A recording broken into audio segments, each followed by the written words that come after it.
Next हमारे पास आता है टॉपिक टर्नओवर रेशियोज, जिन्हें हम एक्टिविटी रेशियोज भी कहते हैं। ठीक है, टर्नओवर वर्ड का मतलब क्या होता है? सेल्स। सेल्स, टर्नओवर वर्ड का मतलब है सेल्स। तो यानी कि ये वाली जो रेशियोज है ये मोस्टली सेल्स पर ही बेस्ड है। जैसे कि एक हमारे पास है स्टॉक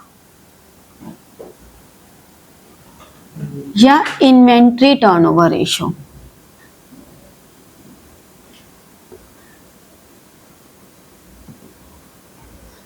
ठीक है, स्टॉक या इन्वेंट्री टर्नओवर रेशियो, इसे हम कहते हैं cost of goods sold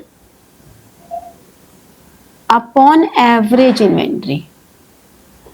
cost of goods sold upon average inventory, times में आता है ये। कॉस्ट ऑफ गुड्स सोल्ड का मतलब क्या हुआ? Cost of revenue from operations, एक ही बात है। ठीक है, cost of revenue from operations, right. तो कॉस्ट ऑफ गुड्स सोल्ड कैसे निकलता है? जो भी रेवेन्यू फ्रॉम ऑपरेशंस है उसमें से ग्रॉस प्रॉफिट माइनस कर दो, या फिर opening stock plus net purchases plus direct expenses minus closing stock. मतलब ये वो हो गया ट्रेडिंग अकाउंट का। हाँ, कह सकते हैं। ठीक है, डायरेक्ट एक्सपेंस प्लस यूएल है माइनस यूएल, क्योंकि वो हमारी कॉस्ट में ऐड हो जाते हैं ना, ये दोनों हमारी कॉस्ट हैं। ओपनिंग स्टॉक और परचेजेस हमारी कॉस्ट है। नेट परचेजेस का मतलब हो गया cash purchases, credit purchases minus returns. Direct expenses जो कि डायरेक्टली रिलेटेड है हमारी, तो ये पूरा हमारा कॉस्ट हो गई ना। इसमें से क्लोजिंग नेट परचेज लिए तो क्लोजिंग स्टॉक को माइनस कर रहा है। बेटा, नेट परचेजेस का मतलब, मैं पढ़ा लूं पहले, एक बार पूरा सुन लो तो शायद तुम्हारे जो क्वेश्चंस है ना वो थोड़े सॉल्व हो जाएंगे। एक बार सुन लो।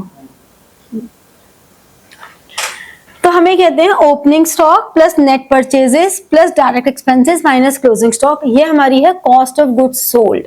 यानी कि हम कॉस्ट निकाल रहे हैं, तो जितने भी कॉस्ट वाले एलिमेंट्स हैं उन्हें ऐड कर रहे हैं। नेट परचेजेस का मतलब हुआ cash purchases plus credit purchases minus purchase return. तो हमेशा ध्यान रखना, नेट परचेजेस मतलब total purchases minus purchase return. Net purchases को कभी भी कंफ्यूज नहीं करना एडजस्टेड परचेजेस से। Net purchases and adjusted purchases are two different things. अगर आपकी एडजस्टेड परचेजेस होती हैं तो उसका मतलब होता है जो हमारी नेट परचेजेस हैं इसमें ओपनिंग स्टॉक ऐड है और क्लोजिंग स्टॉक माइनस है। तो आपको क्वेश्चन को बहुत ध्यान से पढ़ना है कि आपको एडजस्टेड परचेजेस गिवन है या नेट परचेजेस गिवन है। ठीक है, तो क्लोजिंग स्टॉक हम इसलिए माइनस कर रहे हैं क्योंकि हमारा मैचिंग कॉन्सेप्ट क्या कहता है कि अगर आपकी गुड्स सोल्ड नहीं हुई तो उसकी कॉस्ट भी हम इस साल नहीं लगाएंगे, उसकी कॉस्ट अगले साल चली जाएंगी, तो हमने क्लोजिंग स्टॉक भी माइनस कर दिया। तो opening stock plus net purchases plus direct expenses minus closing stock is cost of goods sold. Closing stock हम माइनस करते हैं मैचिंग कॉन्सेप्ट की वजह से। ठीक है, अब सेकेंड आइटम आता है एवरेज इन्वेंट्री। एवरेज इन्वेंट्री का मतलब हुआ opening stock plus closing stock upon 2। अब इसमें ध्यान क्या रखना है कि if opening stock is not given तो हमारा फॉर्मूला क्या हो जाएगा? Cost of goods sold upon closing inventory. ऐसा नहीं करोगे कि ओपनिंग स्टॉक को 0 ले लो, ऐसा कभी नहीं करेंगे। ठीक है, हमारा फॉर्मूला बन जाएगा cost of goods sold upon closing inventory. ये रेशो जितनी हाई होगी, higher the ratio better it is. क्यों? क्योंकि it shows stock is converting into sales. इसका मतलब है जितनी हाई टर्नओवर है, इसका मतलब हमारा जो स्टॉक है वो उतना जल्दी सेल्स में कन्वर्ट हो रहा है। ठीक है, और अगर स्टॉक टर्नओवर रेशियो कम है तो मतलब हमारा स्टॉक एक्यूमुलेट हो रहा है। ठीक है, फॉर्मूले से भी समझ में आ रहा है ना, cost of goods sold upon average inventory. जितनी ज्यादा है मतलब उतनी कॉस्ट ऑफ होल्डिंग ज्यादा हो रही है हमारी। ठीक है ना, उतना हमारे गुड्स ज्यादा सोल्ड हो रहे हैं। समझे? तो इस तरह से हम कहते हैं कि ratio is good when it is high. Got it? ये नोट करो, फिर आगे के रेशियोज कराते हैं। ट्रेड रिसीवेबल्स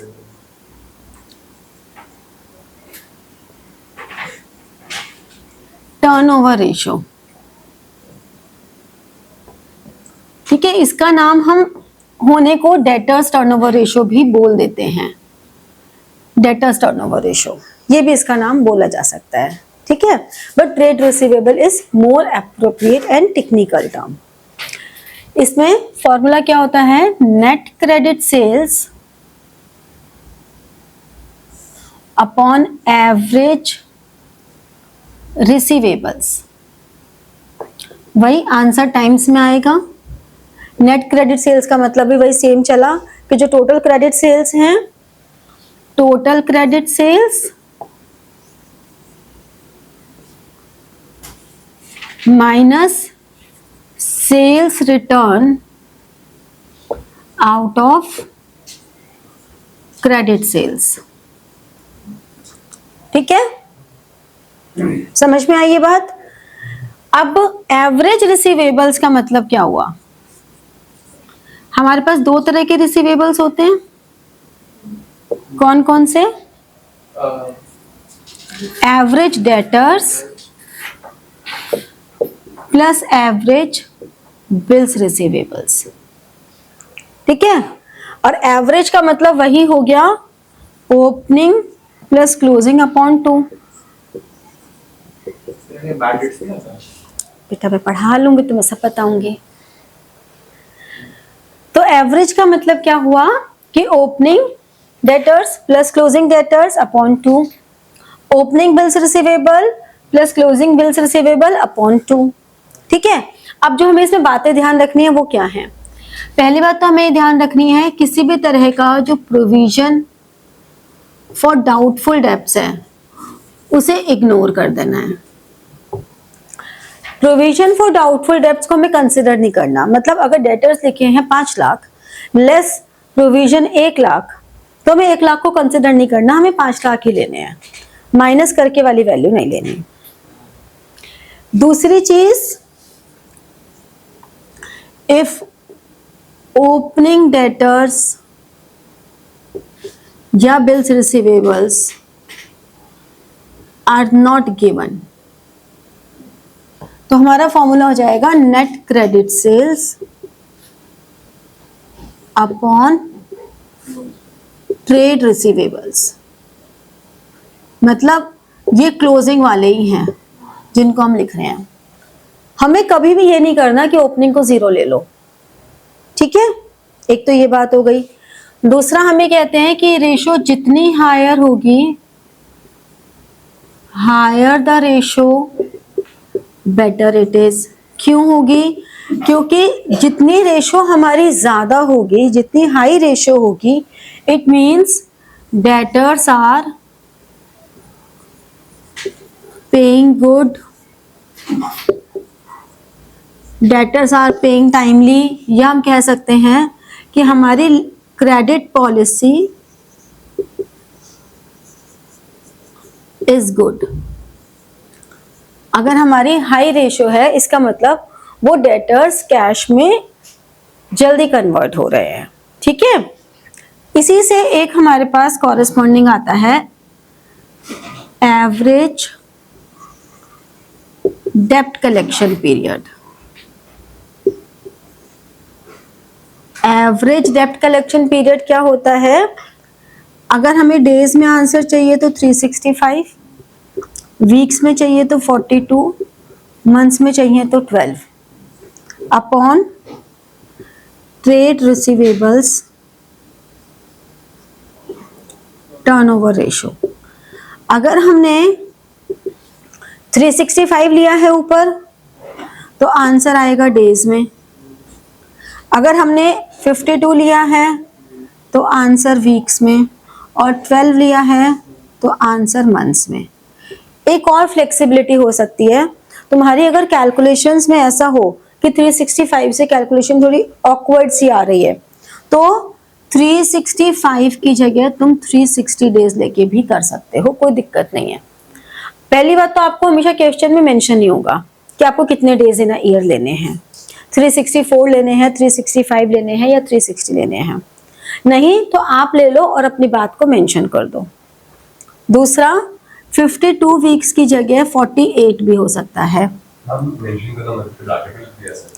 हाँ, आप ऊपर एक एजम्पशन लिख दोगे कि 48 weeks in a year are assumed, ठीक है। वैसे नॉर्मली आप लोगों को दिया ही होता है तो इतनी कोई प्रॉब्लम आएगी नहीं, बट अगर बाय चांस नहीं दिया तो आप इस तरह से लिख सकते हो, ठीक है। ये आपके लिए फ्लेक्सिबिलिटी रहती है कि आप क्या ले रहे हो, ठीक है। तो एवरेज डेब्ट कलेक्शन पीरियड हमें ये बताता है कि इसकी वजह से हमें क्रेडिट पॉलिसी पता लगती है कि what is the credit policy. हम अपने डेटर्स को कितने मंथ्स का, मान लो इसका आंसर 2 मंथ्स आया तो इसका मतलब हम अपने डेटर्स को 2 मंथ्स का क्रेडिट दे रहे हैं ऑन एन एवरेज।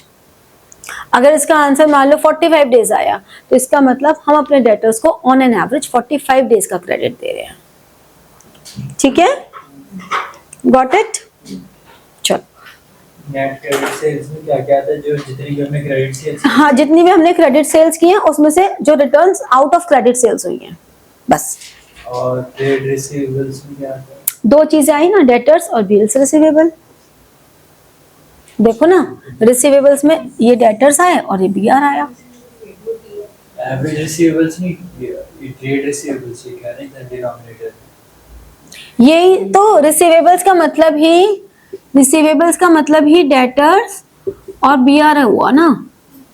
रिसीवेबल्स का मतलब ये 2 आइटम्स होते हैं। तो सेम नहीं होगा न्यूमरेटर डिनोमिनेटर?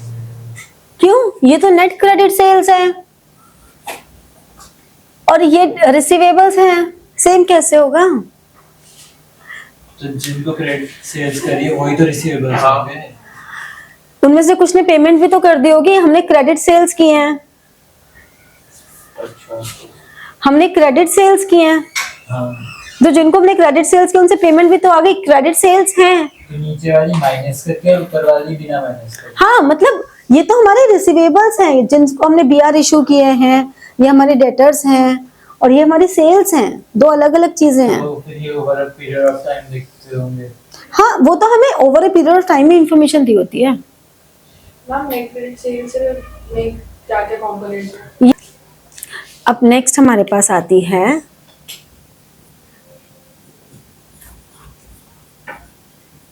ट्रेड पेबल्स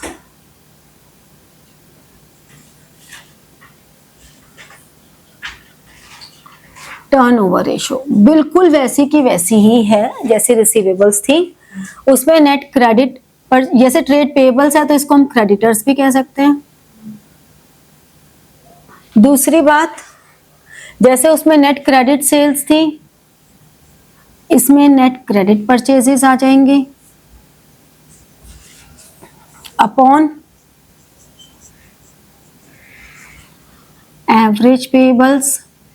बिल्कुल सेम वही, एवरेज पेबल्स का मतलब average bills receivable plus average creditors. Average कैसे निकलेगा? Opening plus closing upon 2। जैसे उसमें हम प्रोविजन को इग्नोर करते थे, यहाँ भी प्रोविजन को इग्नोर करेंगे। सब कुछ सेम चल रहा है। ये रेशो जितनी हाई होगी उतना, क्योंकि हमें उतना यानी कि जल्दी पे करना पड़ रहा है, ठीक है ना। हम इसके अंदर ओपनिंग और क्लोजिंग मतलब अकाउंट का बैलेंस है वो, क्या ओपनिंग और क्लोजिंग ये जितनी हाई होती है उतना अच्छा होता है। तुमने एकदम ऐसे सबने वो बोला ना, दोनों ने। ज्यादा तो मैंने ज्यादा बुरा इसलिए बोला क्योंकि मेरे को लगा कि ज्यादा का ये मतलब है कि हमें ज्यादा टाइम लग रहा है पे करने में।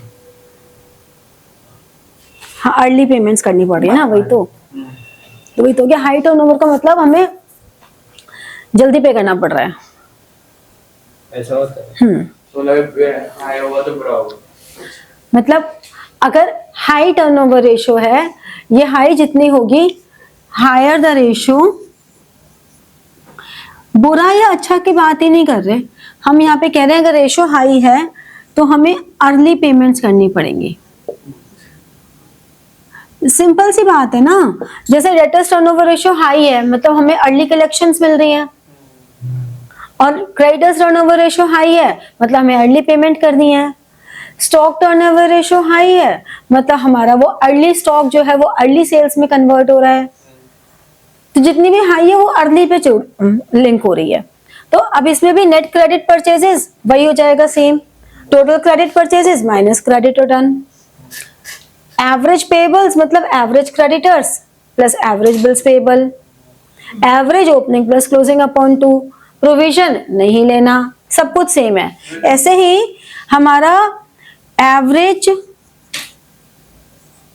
पेबल्स पीरियड, जैसे उसमें रिसीवेबल्स था, इसमें एवरेज पेबल पीरियड निकालना है तो वही same 365 52 12 upon trade payables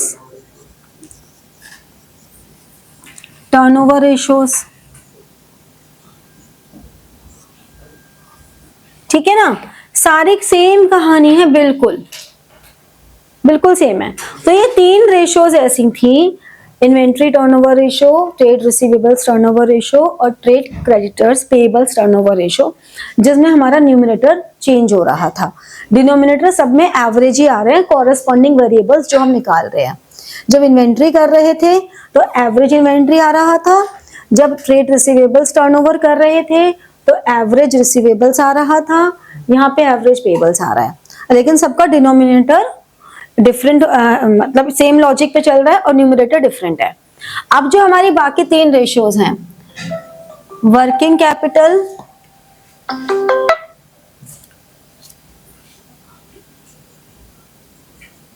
working capital turnover ratio. अब जो हमारी बची हुई आगे की 3 रेशियोज हैं, working capital turnover ratio, fix assets turnover ratio, और इनसे जैसी कोई भी बना के दे सकते हैं, नेट असेट्स या कैपिटल एम्प्लॉयड टर्नओवर रेशियो।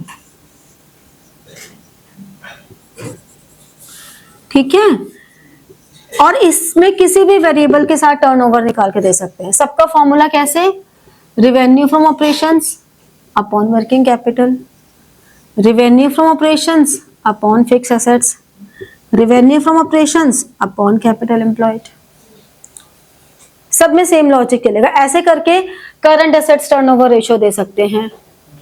ठीक है ना, फिक्स एसेट्स टर्नओवर रेशियो के साथ साथ करंट एसेट्स टर्नओवर रेशियो दे सकते हैं। तो करंट एसेट्स में भी revenue from operations upon current assets. अगर बाय चांस किसी भी क्वेश्चन में रेवेन्यू फ्रॉम ऑपरेशंस नहीं निकल सकता किसी भी तरीके से, तो रेवेन्यू फ्रॉम ऑपरेशंस की जगह COGS ले लेते हैं, सेकंड ऑप्शन। आंसर डिफरेंट आएगा, मजबूरी का नाम। अगर मजबूरी में हमें रेवेन्यू फ्रॉम ऑपरेशंस नहीं निकल सकता किसी तरीके से भी, तो COGS is the substitute item. ठीक है, तो ये 3 रेशियोज और इसके जैसे कोई भी रेशियोज फिर फ्रॉम हो सकती हैं। ये क्या बता रहे हैं? ये रेशियोज ये बता रहे हैं कि इनका सेल्स से कितना रिलेशन है, मतलब सेल्स कितने टाइम से वर्किंग कैपिटल की। तो जितनी ज्यादा रेशियो होगी इसका मतलब आपकी वर्किंग कैपिटल के लिए हमारी सेल्स उतनी ज्यादा अच्छी है। हाँ, यहाँ पे हमारे फिक्स एसेट्स के कंपैरिजन में सेल्स कितनी ज्यादा है, मतलब ये सब में बता रहे हैं कि सेल्स कितना % ज्यादा है। तो ये तो जितनी ज्यादा होगी उतना अच्छा ही होगा, हर एक कंपोनेंट से रिलेटेड, क्योंकि उनसे डायरेक्टली रिलेटेड नहीं ना। पेबल्स का सेल्स से मतलब नहीं ना, पेबल्स का तो परचेजेस से मतलब है और इन्वेंट्री के होल्डिंग कॉस्ट से मतलब है। तो तो इसलिए उनके कंपोनेंट्स डिफरेंट है ना, इसलिए इन्वेंट्री की होल्डिंग कॉस्ट कहाँ है? को COGS हमने कहा ना कि इन्वेंट्री की जो कॉस्ट है वो COGS है, ठीक है, इसलिए हमने उन 3 को अलग लिया। बाकी और जितनी भी टर्नओवर रेशियोज है वो ऐसे चलती हैं। Got it? तो तुम्हारी टर्नओवर रेशियोज यहाँ पे खत्म होती हैं। तो like, share and press the bell button for getting your notifications and comment. ठीक है? Thank you.